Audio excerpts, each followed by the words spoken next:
Gloire à notre Dieu, gloire à notre Dieu.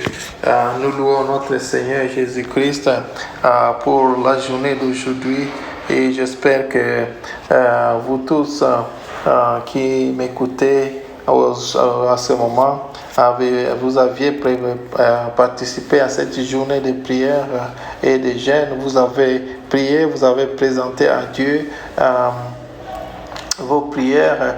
Vous savez, notre adage dans ce groupe, dans ce ministère, est c'est un rappel que nous rappelons toujours que si vous ne priez pas, la prière, c'est l'occasion que Dieu nous a donnée de dire quelque chose sur votre vie, sur votre destin.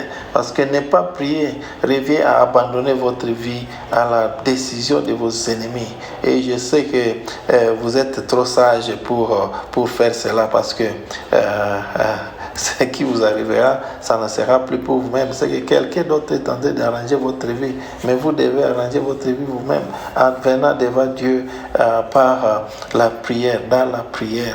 Oui, aujourd'hui, nous avions un sujet très spécial. Un sujet très spécial. Et j'espère que tout le monde, vous avez pu méditer sur cette parole dans Genèse 49, 3 à 4 et aussi dans Deutéronome 33, 6 avec le message intitulé que les malédictions limitent et les bénédictions libèrent. Donc, si vous avez les malédictions, si on vous a déjà maudit, ça vous limite à faire quelque chose que vous devriez faire. Tandis que quand vous êtes béni, vous êtes libéré, vous êtes libéré. Et nous avons vu cela dans l'exemple de Ruben. Ruben qui était un fils de Jacob, dans Genèse 49, verset 3 à 7, j'espère que vous avez lu, il était dit que Jacob il a maudit son fils. Vous savez cela parce qu'il avait couché avec sa femme. Et là, il lui a dit que tu n'excelleras pas. Mais cette malédiction s'est poursuivie jusqu'à plus de 500 ans. C'était une malédiction de génération à génération. Alors, il fallait qu'un autre vienne maintenant pour casser cette malédiction. C'était Moïse qui est venu pour briser cela et en disant dans Deutéronome 33, 6 que Ruben vive et qu'il ne meure point et que ces hommes soient nombreux. Voilà. Aussi longtemps qu'il n'y avait pas ce message, cette parole qui avait annulé la première parole que Jacob avait prononcée à cette génération de Jacob, de Ruben, continuait à être toujours dans les malédictions. Et vous savez que ces malédictions ont continué même.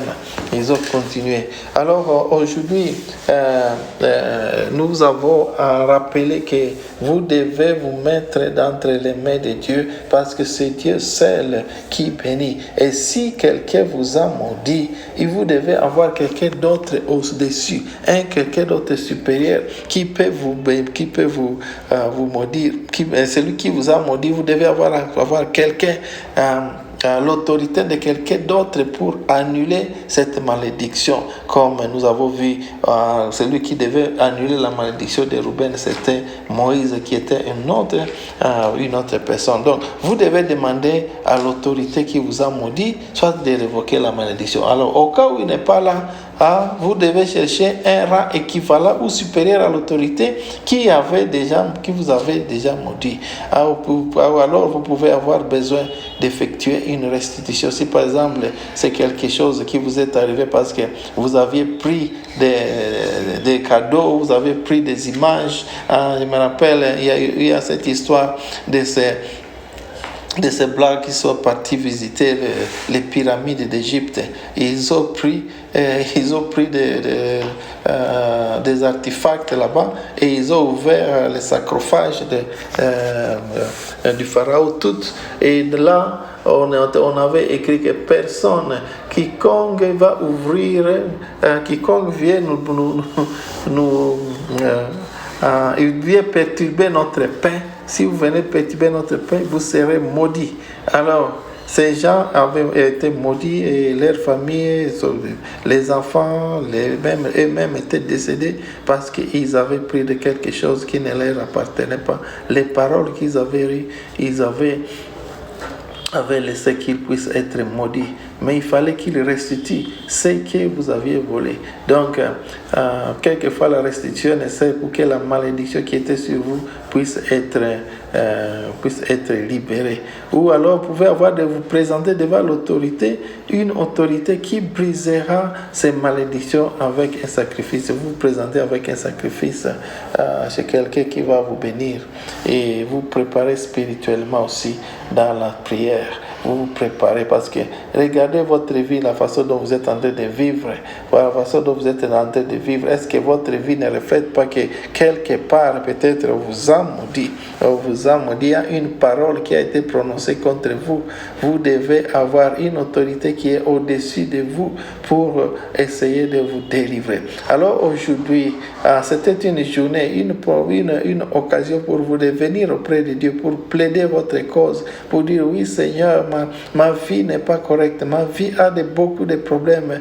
Oh Seigneur, viens à mon secours. Et Dieu peut vous révéler. Et ces 5 choses que nous venons de vous recommander, c'est pour être, pour demander l'autorité, quelqu'un d'autre qui est plus supérieur à celui qui vous a maudit, d'être là pour prononcer notre parole de bénédiction sur vous, et Dieu vous bénira.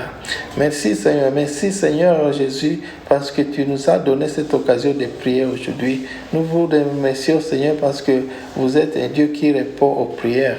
Nous avons la foi que vous nous avez écoutés, chacun en particulier dans ces demandes, Seigneur Jésus. Écoute nos demandes, Seigneur Tout-Puissant.